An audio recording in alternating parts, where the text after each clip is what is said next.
to share, guys. Thank you, Zoom, for the recording message.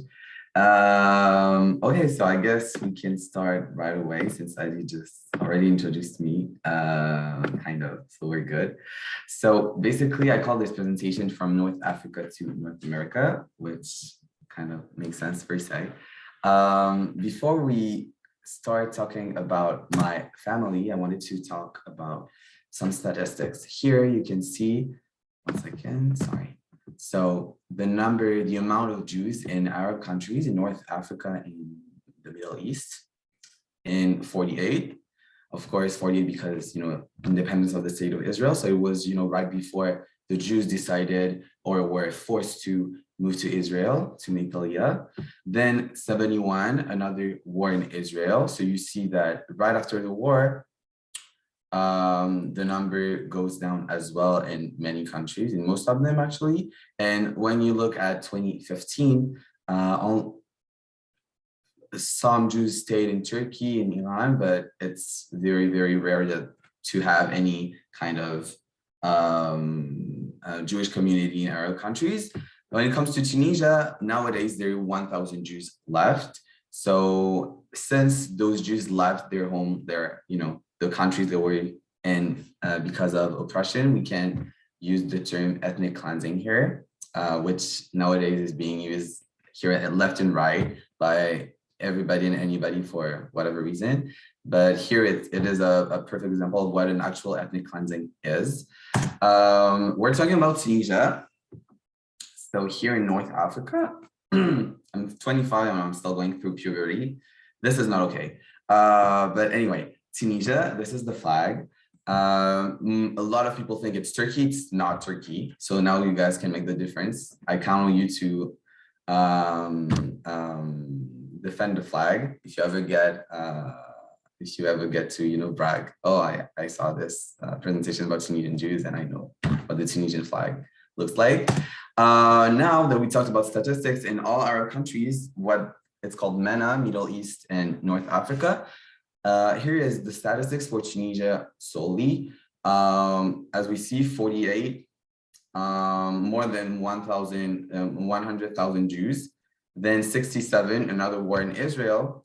And because of oppression, a lot of Jews had to leave after 67, the ones that didn't leave during the Independence War.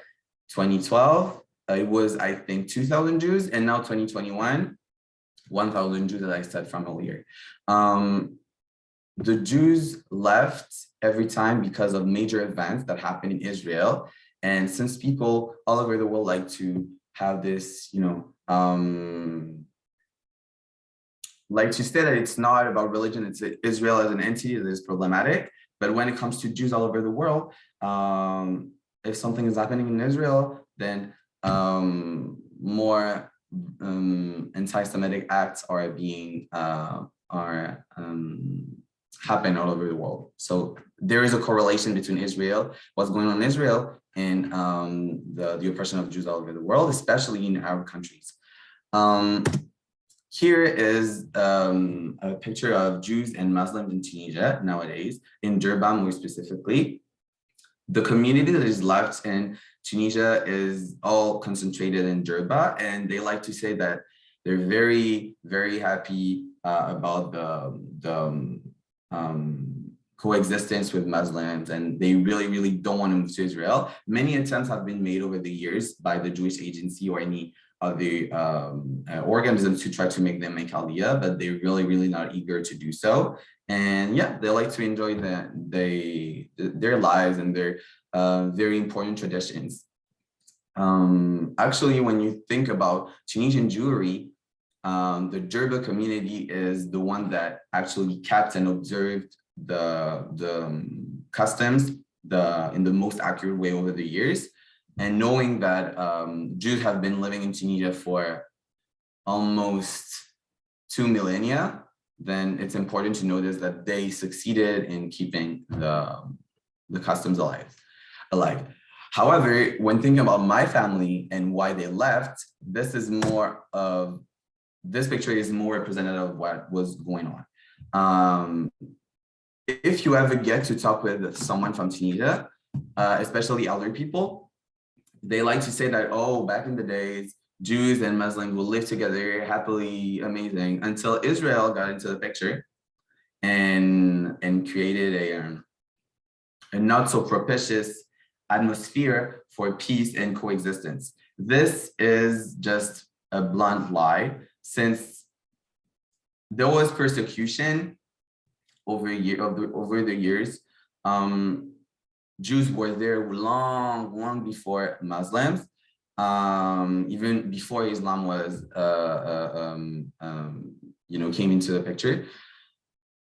It was sometimes easier than other times, but there was always some kind of tension between the two people, especially after Israel got its independence back, and a lot of Jews, including my family, were told to go back to what was called back in the day Palestine. You need to go back to Palestine. You need to go back to Palestine. So when I think about what my grandparents would tell me or my dad would tell me, and the fact that they were told to go back to Palestine, but now we're being told to, get out of Palestine because it's not their homeland. It's just kind of funny how it doesn't matter what we do or how we do it, we will always be seen as this parasite people that doesn't really have a place that they belong to, because at the end of the day, they were persecuted in Tunisia because they were Jews, and now they're being persecuted because they live in Israel. So yeah, that's very interesting. The two big times where Jews left Tunisia was in 48, and then during 67, 71, some families much later. So I said two big times because 48 and then the rest. More predominantly the 60s, but yes. What is interesting is I'm going to talk about my family. It's not because obviously I think my family is amazing and so interesting, but my dad's side and my mom's side actually went through the two big, went through an experience that is very similar to what most Tunisian Jews went through when living in Tunisia. This is my grandparents from my mom's side, and Miro is my grandfather. I was about to say Meir, which is actually we just call it we just call him Miro, and Fortune in Arabic Fritna. Here, this picture was taken in Israel when they were 18 at their marriage, at the wedding, sorry. And here, a picture in Israel. So why did I talk another picture in Israel, but later during the 6-Day War? I was saying that my family, the two sides of my family went through two different experiences that are per se, representative of what a lot of Tunisian Jews went through, because there were two destinations that were predominant when thinking of leaving Tunisia. One was France, one was Israel. My mom's side decided to go to Israel, and my dad's side decided to go to France. So now I'm going to talk about my mother's side. So basically, when they were 18, the Nazis during the World War II, not a lot of people know that, but they got into North Africa, and the plan was to persecute Jews there, and because there was a French protectorate in North Africa, then the same rules that were applied in France were applied in Tunisia, which included the yellow stars and all kind of laws against Jews, where they couldn't go to certain places. A lot of people committed suicide because they were very scared. And actually, a lot of Jews that were deported in France were noted as French, but they were actually North Africans. But because they knew French, they were considered French. So it's much more, the number of Jews that died in camps in North Africa, or that died and were North Africans in general because of the Holocaust, is much higher than what we think. The number we have is just an approximation. So after all this persecution that they went through, it's just crazy to me that some still decided to stay there when their leaders just let like let the Nazis come and do whatever they wanted. In Morocco, it was very different. And until this day, Moroccan Jews are very happy in Morocco because the king at the time and still today didn't let the Nazis get there. If you want to get you're not going to get the Jews because they're Moroccans and you're not going to get Moroccans. So that was his mentality. And unfortunately was not shared by other Arab leaders in North Africa or in the Middle East in general. So back to my grandparents. At 18, in 48, things were, the British left Israel and things started to get, heated in Israel, and the war of independence was about to happen. So my grandparents moved to Israel before it was even, it got its independence, and my grandfather fought in the first, the independence war, basically. And then they moved, they had kids. Here is my mom's side family. And then he fought in the 6-Day War as well. Life was very different in Israel, very different, because in Tunisia, most Jews in North Africa were very wealthy, very successful. They had money, they had maids. And when they moved to Israel, especially because they were Tunisian Jews, North African Jews, and some of us more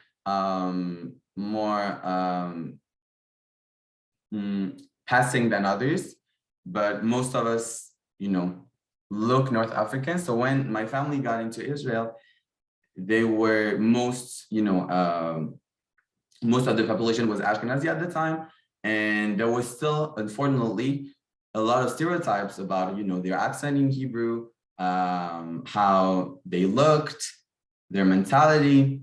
I remember the story where I was in the army. I'm going to get that later, I promise, to get into that later. I was in the army, and I remember my one of the soldiers, we were watching a movie about the North African Aliyah from different countries, and then in the movie you saw how the Ashkenazis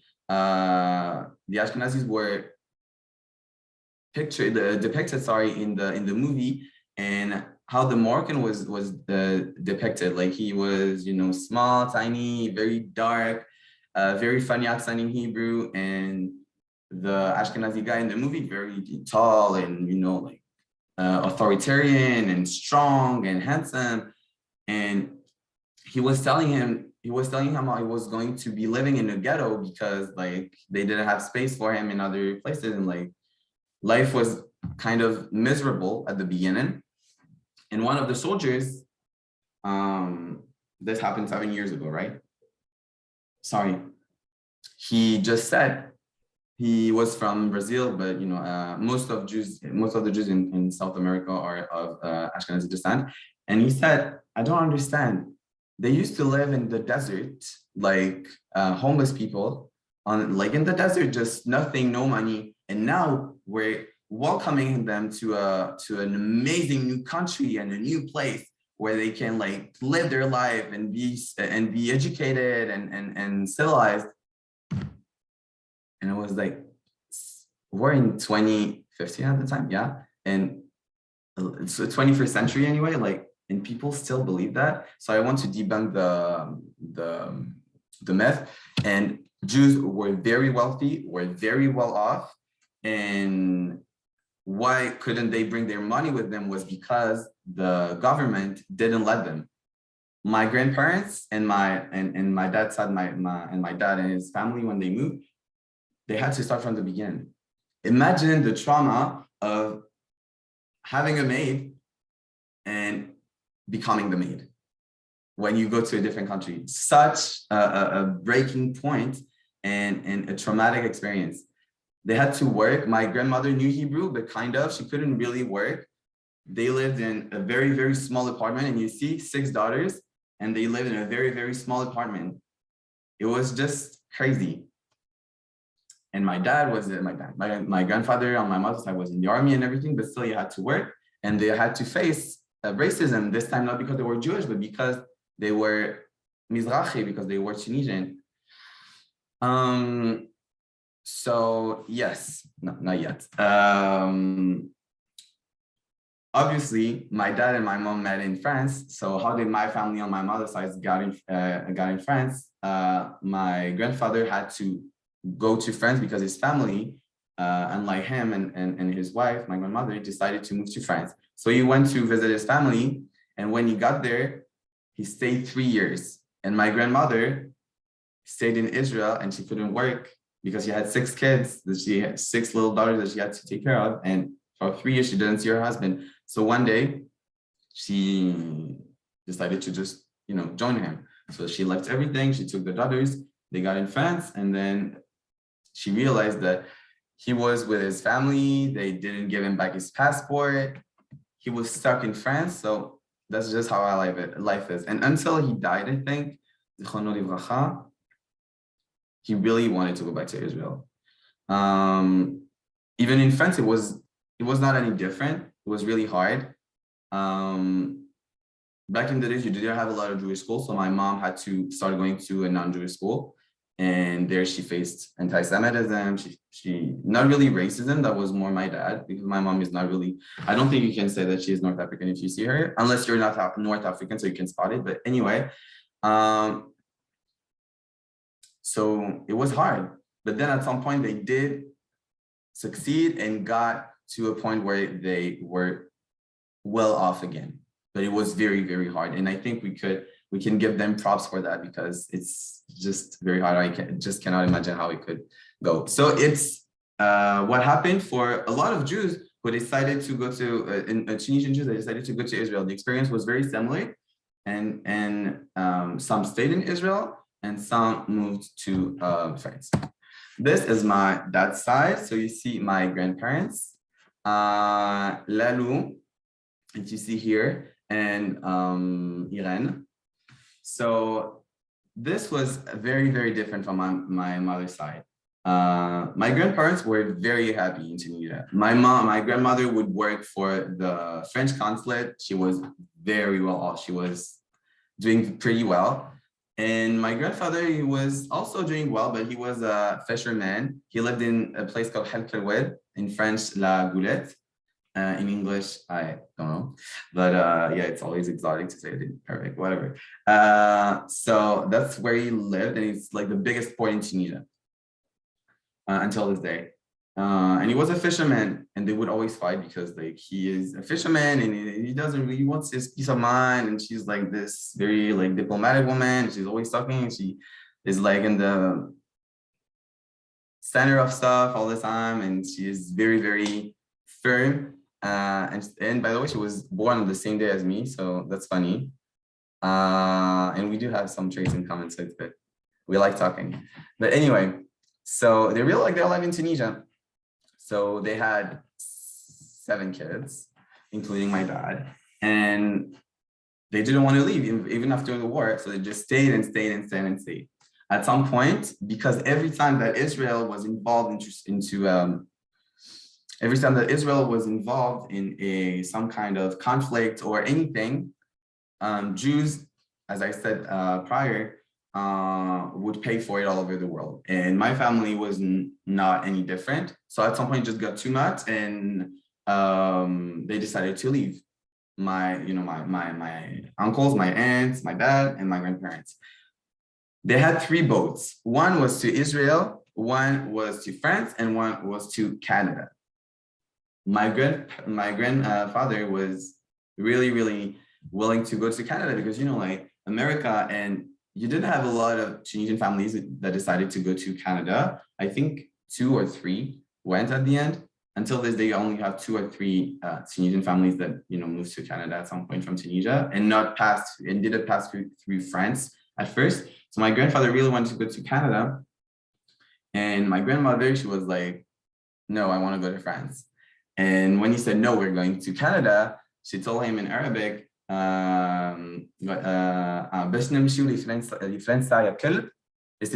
which means, I love you, my darling, let's go to France. I'm lying. It doesn't mean something very nice, but basically, let's go to France. We're going to France. And she just jumped onto the boat and was like, nope. And he just went with her. And he was with the boys and she was with the girls. So him and the boys had to follow. That's how Tunisian family, like North African family works, the decides. I just need to ask a quick question. Yes. How many languages do you speak? 6.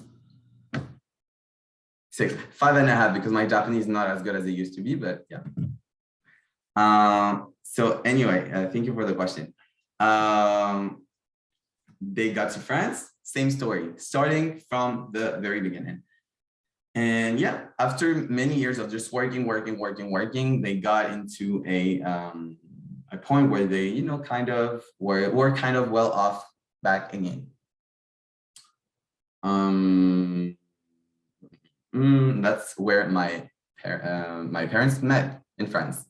Actually, this is my mom. This is my dad. Ruth, and Bruno. They met actually in my dad's store that he had at the time, and he always tells me that my mom would always wear crazy outfits, like as you can see here. She didn't care. She still doesn't care. And when you looked at her, it was like, wow, she looks crazy. I need to get married to her. I need to marry her. And that's so funny to me, the story. 6 languages: French, English, Tunisian Arabic, which is very different from other Arabics, but that's the whole different story. Spanish, thank you, my ex, my Colombian ex. Hebrew, obviously, and Japanese. Thank you for the question. So yeah, and you wanted to get married to her, and like, yeah, and back in the days, you know how it worked, like, like the parents came to me and all of that. When I asked my parents what it was like to live in France, growing up, mostly for my mom, my dad got there when he was older. My mom always said how she would face anti-Semitism all the time. Actually, when I was a kid, my mom was the first individual that I saw going through anti-Semitism, and that's how I understood that it was a thing. When I think of my dad's experience, he was not really, he grew up in a household where you don't really say you're Jewish. You don't say you're Jewish. Like, if they think you're Muslim, it's good. And I'll get to that later, but basically that was the idea. If they think you're Muslim, you're protected. And I know it sounds weird because Islamophobia is still a huge thing, but it was safer to be taken as a Muslim than be taken as a Jew. So if they think you're Muslim, and same thing for my mom, but mostly my dad. So yeah, just don't say anything. So when I think of my dad, I think of how he faced racism for being a person of color, rather than how he faced racism for being Jewish, like anti-Semitism. My mom is the other way around. I'm sorry, I lost my train of thought. But basically, they had to go through all of that. Actually, it does make sense, since my mom is very proud of, you know, being Israeli, part Israeli. I mean, not part Israeli, but she's very glad that she had this more Israeli kind of, you know, upbringing. And my dad is very Tunisian, he used to be, at least, very, you know, just like in the old days. So yeah, and then they had us, who is us? It's me and my 2 brothers. I don't know why, but we almost, like, I think I have 3 pictures of my little brother. The last one, we're 3. He's not here. I promise I stopped crying like this. But yes, so my parents, me and my brother. So yeah, we were born. Unfortunately, because even though my grandparents did get to the point where they did have money, like they used to have back in Tunisia, it was very hard to split the money into 6 or 7 children, and who is getting the stores, who is getting this. And my parents had very little in common, but one thing they had in common was that they were kind of like the duckling duck, I think that's the term, of the family. Duckling duck, I don't know. Someone let me know in the chat. What are you trying to say? Like, there's this family of like all the swines, and there's a duck, and there's a story about him. Duckling duck. I don't know, maybe. Someone wrote in the chat, right? The black sheep, the black Yes, sheep of the okay. family. Thank you. Ugly duckling. So it was kind of the same for both of my parents. And they didn't get anything. Yay. Back to to start. There's also an expression. I'm trying to use too many expressions. They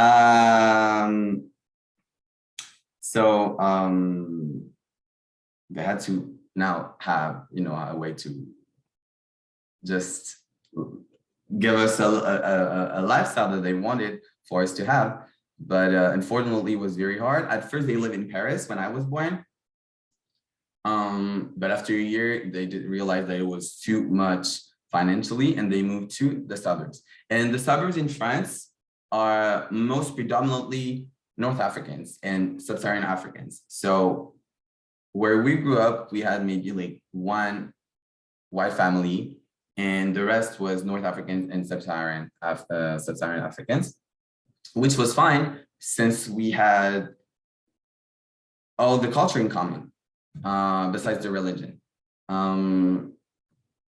We were kind of ostracized in a way from the rest of Paris, and the rest of the Paris or Paris suburbs.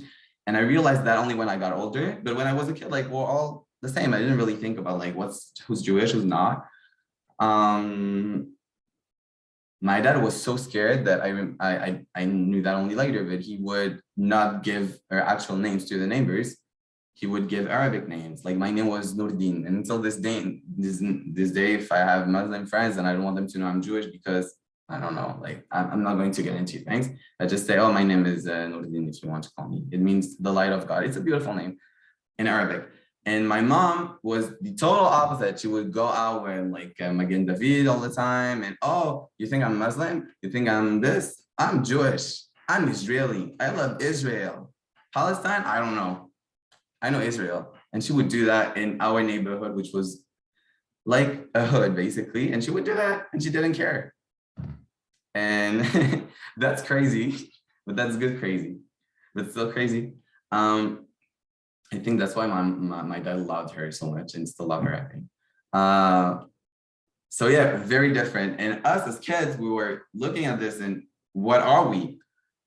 With my Muslim friends, I didn't really have any issues until we got older, and everybody started to get a better understanding of the differences, which is a shame. But then every time Israel was brought up, oh, then what do you have to say? Or money, every time money was brought up, don't ask money from Ethan. He's Jewish. He's not going to give you money. And as a kid, it was crazy. But this was just the beginning. Since then, they started getting physical. Sometimes I would get out of my house and someone would throw a stone at me. Happened quite often. I don't know if it was only because I was Jewish or because I look the way that I look and talk the way that I talk. So like they thought I was gay, which I am very proudly. But back in the days when you're a kid, you don't really know. But I was feminine, I was different. So maybe it was kind of like this as well. And we know that North African culture, it doesn't matter Jewish, not Jewish, is not very gay friendly. If you ever hear someone tell you that, he is lying. I don't like assuming things, but this I can, assume quite easily. So anyway, what I'm telling basically is that on one hand, we grew up in this neighborhood where we were ostracized from the rest of the French community because we were North African, so we're not French. And on the other hand, we're part of a subgroup, which is the Jews. So we're ostracized kind of by the rest of the already ostracized group, which is North Africans, Sub-Saharan Africans, and Muslims to a greater extent. And what's funny is that we were only going to Jewish schools. It was very important for our parents because they didn't go to a Jewish school. It was very important for them to have their kids go to a Jewish school and getting a Jewish education. So we did. And the the Jewish community in France is very special. I didn't know Ashkenazi Jews existed, to be honest, until I moved to Israel. I knew like they were Ashkenazis and like they were, but to me it was most 90% of the world is North African or like Mizrahi, which is not true. It's 50-50, I believe. And why am I telling you that? Yeah, so the kind of insight or perception you have of Judaism is very different from the one that you get in the States. And it's very interesting because you don't realize that what is associated to Judaism or to Jews in France is not the same at all as what is associated to Jews in North America. Like, if you ask a person what Jews eat on Friday, and they would tell you in France, it would tell you couscous right away. But it's not because they're Jews, it's because they came from North African countries. And if you ask someone in America, I'm going to get backlash, but I don't know, maybe brisket. That would be the answer. Like, you think Jews, you think brisket? Sorry, or you think peot or whatever. I don't know, you'll tell me if I'm wrong at the end. I've never had brisket, to be honest.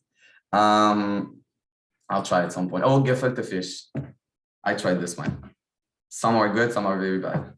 But when it's good, it's good. That's good. I'm giving the props. But anyway, so that was in France. And I was growing up with all these identities that I had. Like, I was Jewish, I was North African, I'm part of the LGBTQ community. And North Africans don't like Jews. Jews and North Africans, I think, don't really like LGBTQ people, and LGBTQ people like sometimes they don't even like each other. That's funny. So yeah, I didn't have a space growing up where I could be all of them. When I was in my Muslim friends, I had to take off the Jew card and kind of tone down the LGBTQ plus card. When I was with the Jews, okay, like just don't really talk about being LGBTQ plus. North African is fine, and it's fine being Jewish and North African because that's mainstream in France, so no problem. So yeah, I didn't have the safe space where I could be all three together. Then this is me. Oh my God. I got into university. This is friends from Birthright. I'm going to get into that very soon. So when I got into university, listen, we are all basically, as human beings, a product of what we are essentially, but also what we witnessed growing up. And while I was growing up, I saw my dad not being so proud or open about being Jewish, even though he was a religious Jew. And on the other hand, I had my mom being very open about Israel and being pro-Israel and no Palestine, just Israel. So when I got into university where I had a chance to, start over, because I didn't really have a lot of friends in the school anyway, when I was in school anyway. So I said, okay, let's start over. I don't want to give up on my mom's side, but I don't want to, on my mom's perception of things, but I don't want to give up on my dad's perception of things because it was his way to protect himself in a way, because we never know what could happen. So I decided to lie basically about my identity. And I would say my dad is Muslim, my mom is Jewish. I didn't have to do that. And if you ever tell this story to a French Jew, he would probably be like, he didn't have to do that. Like, oh, but you can be Jewish, who cares? However, what they're not going to tell you is when you're Jewish, fully Jewish, you're closing yourself doors. You're opening new doors, but you're closing yourself doors. If I was presenting myself as being fully Jewish, most of my Muslim friends would not perceive me as they perceived me, thinking I was not fully Jewish. And yeah, so basically, I kind of was not really, I didn't really have Jewish friends. I had 2 Jewish friends from school, that's all. And the rest of my friends were Muslim and mostly North African. So I lived my life in university for a year. And I was happy. I had my friends, like we would do whatever, like we'd talk Arabic sometimes. And it was nice, like just, using words that we know, even though you need to understand that Tunisian Arabic is already a dialect. So you're not going to be able to communicate in the same dialect with the Moroccan, but also within the dialect, the Tunisian dialect itself, you have the Jewish dialect. And I didn't know that while growing up, I would talk like Jewish Arabic, like Jewish Tunisian Arabic. And then I realized only when I got older and I started using some words, for example, to say like someone that is not nice, you said mashmim in Tunisian Jewish Arabic, but in standard Tunisian Arabic, you say masmoon. And then I would use some words and they were like, why do you use this? And I'm like, no, like, I mean it's not nice. And she's like, masmoon. What happens to you? What would you say this way? It's weird. It's maybe like a region, whatever, which is not true. But anyway, it's funny because it was actually the way that the Jews found to be able to communicate in Tunisia without being understood. And it's crazy how just changing a couple of sounds in the same words just make you able to not be understood by just but just anybody. Since North Africans just didn't have Yiddish and they didn't have Ladino, I think Ladino is more like Jews from Spain, Italy, Portugal. So they didn't have another like language that they could use. So they created this. It's very fascinating of how like survival makes you do stuff. So basically, besides those small weird, how is it called? Inconsistencies in those, kind of areas. It was fine. I had fun. I had my friend. It was good. Until my Jewish friends, and now we're getting to the picture. My Jewish friends told me, Ethan, we're going to Israel for 10 days. It's Aglit, birthright. Let's do it. It's free. Who cares? I went once to Israel, like twice actually. Once when I was 3. I have there's pictures to prove it's true, but I don't remember anything. And then once when I was 14, 15, worst experience of my life. But I was like, maybe with my friends it's going to be different. Maybe I can find a Jewish boyfriend. Didn't happen at first. So I went and I told my Muslim friends, I'm going to Israel. What was the response? You're going to Palestine? Be careful, they're going to kill you. They kill babies. I was like, I'm going to have fun for 10 days. Like, who cares? I didn't care about Israel that much. I was not like, Israel is the homeland. We need to go back. It's a country. It's 10 days. Why not? Why do you have to bring that up? What am I going to do about it? They just wanted to make me feel bad about going to Israel. And when it happened, I felt very hurt. Like they were attacking me personally, but they were not. They were just talking bad about Israel, which I didn't really care about. So what was my problem? I needed to figure out why it was why it hurt me. Why? So we got onto the trip. In France, I went to, I'm just watching the picture, looking at the question, sorry. So what university did I go to? La Sorbonne Nouvelle in France. And I studied English literature, civilization, linguistics, and yeah. Thank you for the question. So went on birthright, my very nice group. My 2 friends are not in the picture because they were being very petty and they didn't want to be friends with anybody, but I'm kind of like my mom. I'm just kind of like, it helps, I swear, sometimes when it's controlled. And I had the best time of my life. What country is this? Cute guys, warm people. You feel like, oh my God, a lot of LGBTQ plus Jews. What? You can be LGBTQ plus North African and Jewish and nobody thinks it's weird? That's an amazing country. I was like, I'm having a good time. But actually the reason why I made Aliyah was kind of different. We went to Al Herzl, where all the soldiers are buried.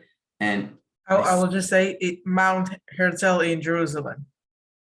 Yeah, thank you. Because I said it in Hebrew. My bad. Thank you. So Mount Herzl in Jerusalem. Thank you, Adi.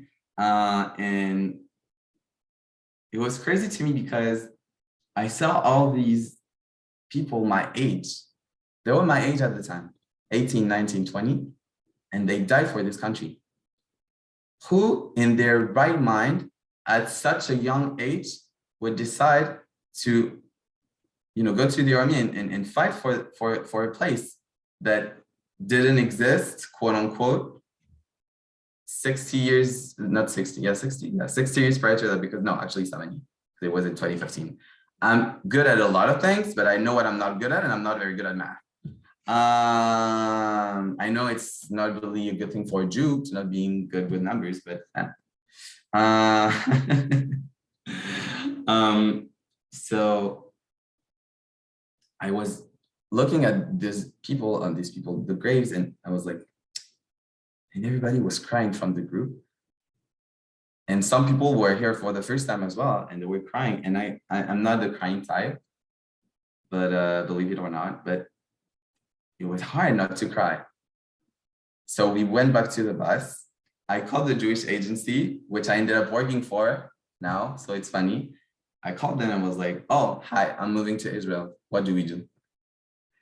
And I just started the whole process. And after 3 months, after I went back to France or whatever, I moved to Israel. Me, who never, ever, ever emitted some tiny kind of will to go to Israel. And then I got to Israel. I didn't know Hebrew at all. I would act like I know Hebrew. I remember I would say crazy things. Like I would talk. I'm not even going to say this word because I'm going to keep it appropriate, but okay, I was pretending. But I went on many dates with Israelis, some who didn't know English at all. And at some point, I got, some Hebrew. And since I ended up studying in Israel, I think I did quite well. But the army helped a lot with the Hebrew. I wanted to the army so bad, so bad. That was my dream. I'm so careless that I didn't bring a picture of me in the army. But I promise I will change that after this presentation. So I don't have in the army, but I have this. It was kind of at the time of around the time of the army at the gay pride of Tel Aviv. So what I was saying was, so I got into the army and it was my dream. I was very happy. I looked like a mess, but it's fine. We all have bad pictures. Not on this one. This one is fine. But in the army, okay, it's a funny story and it has nothing to do with this lecture, but I wanted to keep my beard.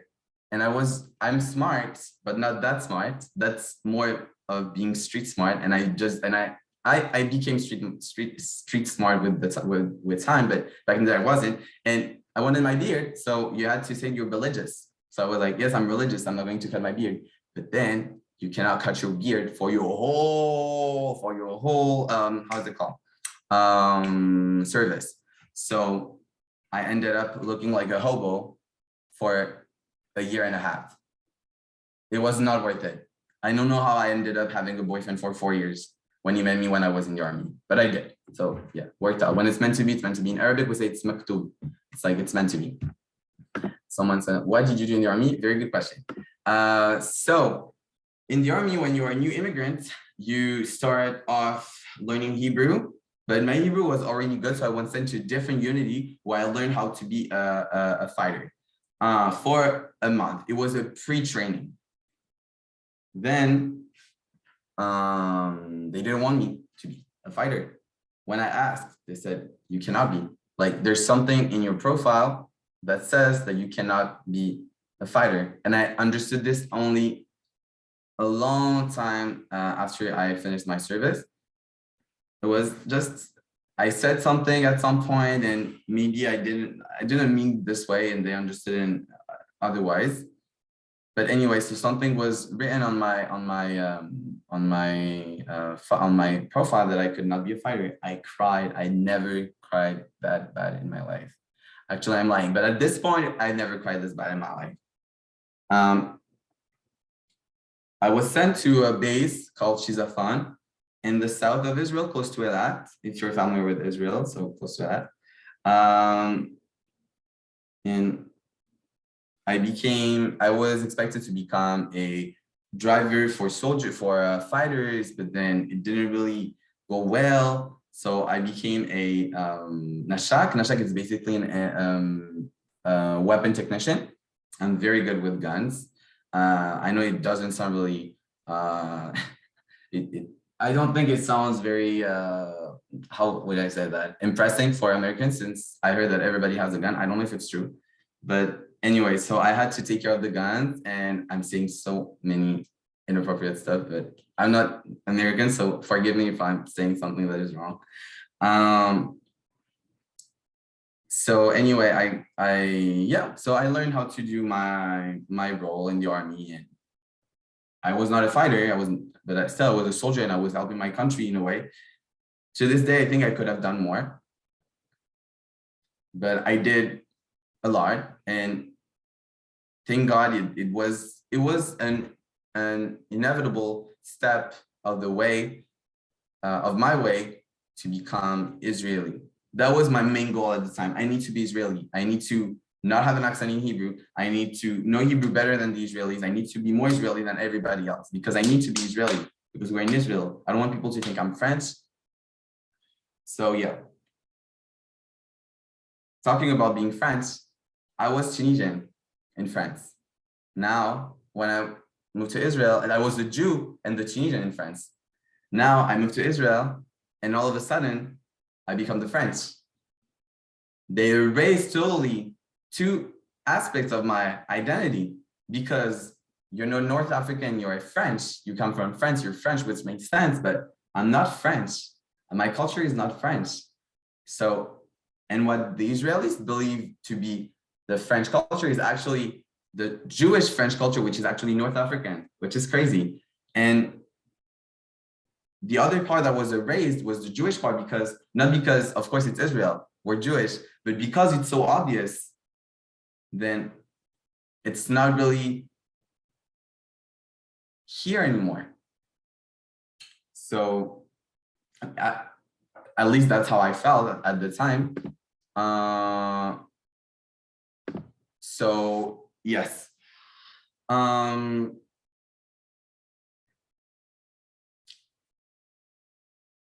To a certain extent, there was hardship to this that I will never, ever, ever go back, ever. I'm so happy I made the decision to move to Israel, because of what I told you before, the fact that all my three identities could live together. And even with the hardship of being, oh, you're the new immigrant, whatever, I need to go through this in order for my kids not to go through this. But it's just a cycle where you come to Israel, you're a new immigrant, you're being persecuted kind of, and then your kids are not persecuted, but they do the same thing to the new other immigrants. And this needs to stop. And I think that by having kids in Israel and teaching them how not to do this to other people, if we all do that at some point, it will not ever happen again. I hope it makes sense. So yeah, it was so good in Israel. So why did I move to Canada, right? First of all, it's funny how you remember the three ships, one to Israel, one to France, one to Canada. I got the priceless chance to get on all the three ships and see what country I like better. I really like North America. People are really nice, sometimes, especially in Canada, overly nice. But I really wanted to help the other Jews who were just like me. I didn't have any connection to Israel. I had my mom, but it was still very superficial. So that's why I moved to Canada. And I don't know, it's kind of fulfilling my grandfather's dream to live in Canada as well. So I'm happy about that. I hope he is too. So yeah, that was my story. I'm sure you have a lot of questions. Before I move on to the question, I just wanted to talk about the impact of Tunisian Jews or North African Jews in general in Israel. Until this day, when you want to say, like, you want to wish luck to someone, you say khamsa khamsa, right? It all comes from Tunisian Tunisians, because in the culture, the number 5 is very, very important. It's a number of protection, even the evil eye. It is not only Tunisian, it's shared with Turkey and different North African countries and Middle Eastern countries. But the Khamsa thing is very Tunisian, and it's still very predominant in Israel. If you speak Hebrew, and everybody uses it. The food, let's talk about the food. If I could send you food or make you food, I would all day long. I love cooking, especially this kind of dishes. Couscous, this is a typical Tunisian couscous. This is fricassé, so good, so good. And this is shakshuka. A lot of Israelis don't know that, but shakshuka is actually Tunisian. It's not North African, it's Tunisian. So now you know, and you can spread the word. I want to say about the couscous, that's why there is the product that's called Israeli couscous. But it always drives me crazy because I was like, but it's not a couscous. What you see in the picture is couscous. And the Israeli couscous, we call it ptitim. Like the texture is more like a pasta, and it's really different from the actual couscous that we see in the picture. So I was like, Israeli couscous, who decided to name it? But, yeah. They should get fired. But thank you. That's so true, and that's so upsetting and revolting, but not revolting, but how is it called? Just upsetting. It's just crazy. But yeah.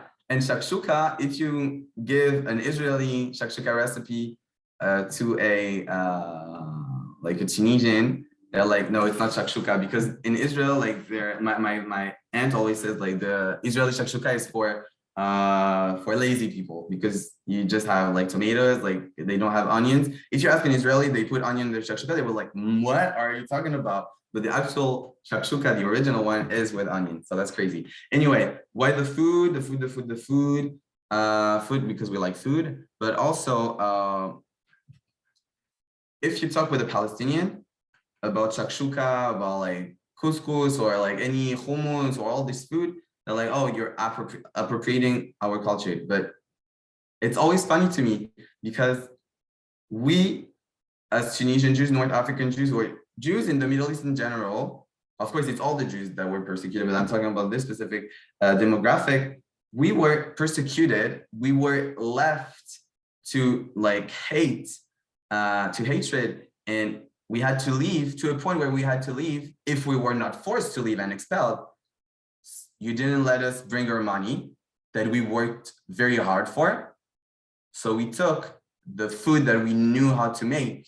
And that's why Israeli food is a melting pot, if I can use that term here, of all these different kind of foods, because that's all we had. So it's very out of place to come to me and tell me that I'm appropriating your culture, when actually Tunisian culture was Jewish, or North African culture was Jewish much before it was Muslim, or much before Palestinian nationalism started. So,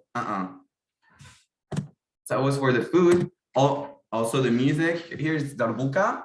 Darbuka is, I don't know, I should have put sounds. Adi, you asked me if I had something to put as a sound, I should have put this. But anyway, very rhythmic music, the belly dancing, which is Middle Eastern North African, originated in Egypt, if I'm not mistaken, but yeah, very Tunisian as well. So it's also part of Israel today. Israeli music nowadays has a lot of these influences on music, very Arabic kind of Middle Eastern twist to song, even if it's pop songs in Israel. Thank you for listening, guys. I hope that we still have some time for questions. I saw some questions on the chat, so I'm going to start with these. And then if anyone else has questions, I will be very happy to answer. I'm not American, so you can be as inappropriate, as what is perceived inappropriate in America, as you want for the questions.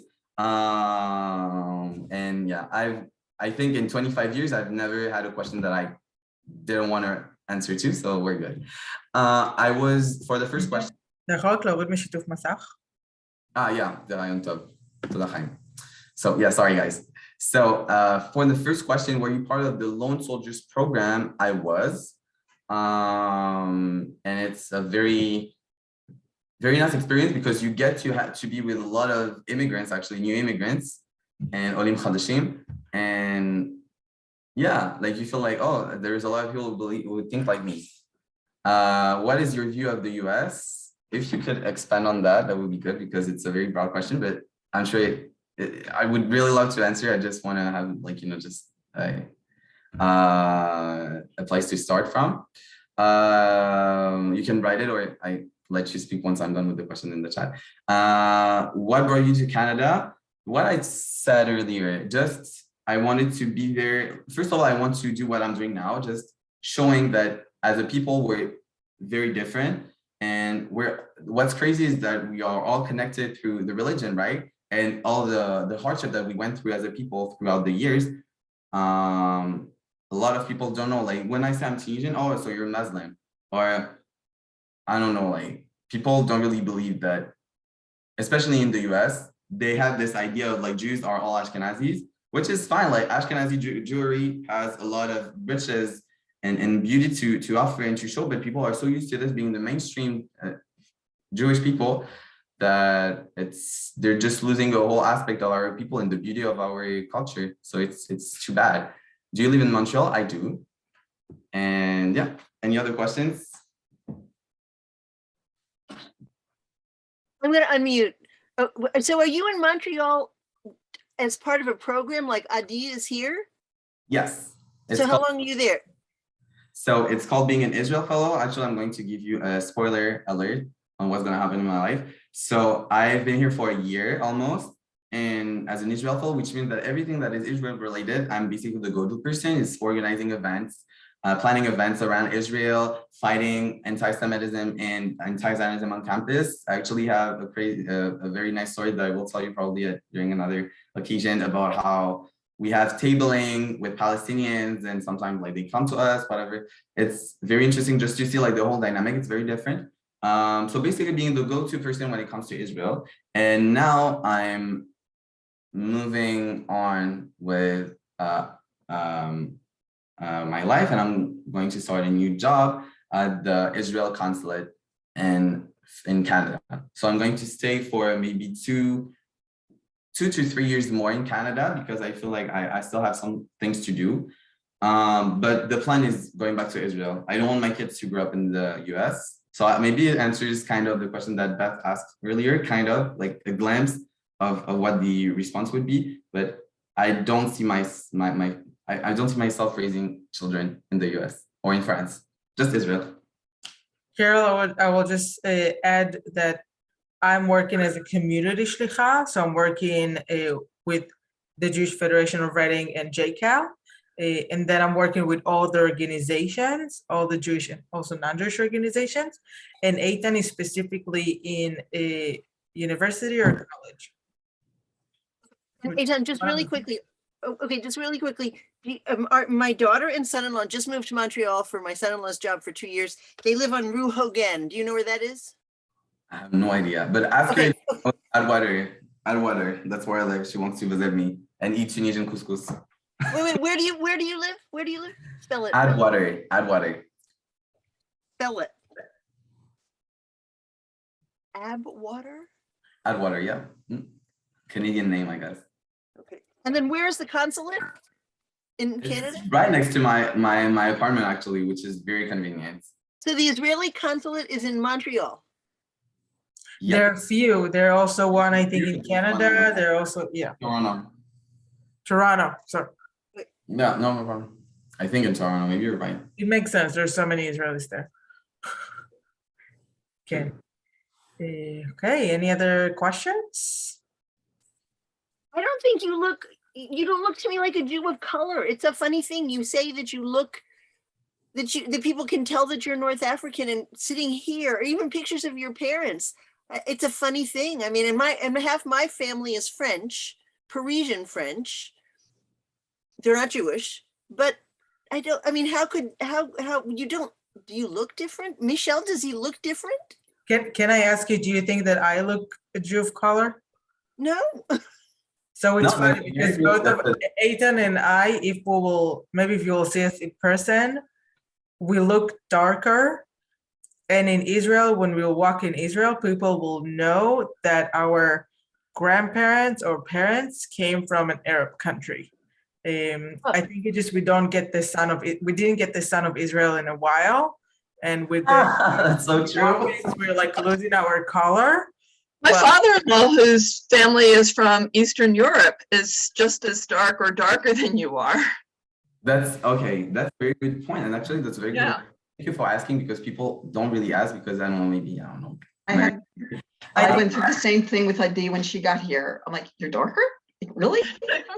You No, know, but that's a great I'm question. But yeah. That's a great And- question. Yes, sorry. I In realize- some of your pictures, you look much lighter skinned than you look now. Has everything to do with lighting. But That's like very- your baby picture, you didn't look dark at all. That's crazy. Like when you see my dad, you don't think he's a person of color? No. That's crazy. I because- think it's also because I think here, and we had it in the lecture before when we had a Vezu who is Ethiopian, and when she's talking about Jew of color, it's really like Jew of color. You cannot miss the difference. And when we're coming and saying we're Jew of color, it's like, what are you talking about? Your skin is much darker. That's why I understand like the confusion. But if you will, we will stand next to each other, or like even if you will walk in Israel, people can know the difference. I think, I don't remember who asked me, because here, like some people, they can recognize other Jews. The thing- It's something that people have here. And she asked me, do you recognize other Mizrahim in Israel? And I was like, absolutely. Of Like, course. really tell the difference. The thing is, first of all, I'm lighter than the most Tunisians, to be honest, and my mom is also very light. But if you ever get to see my brother or my dad, they're very, very, very like visible people of color.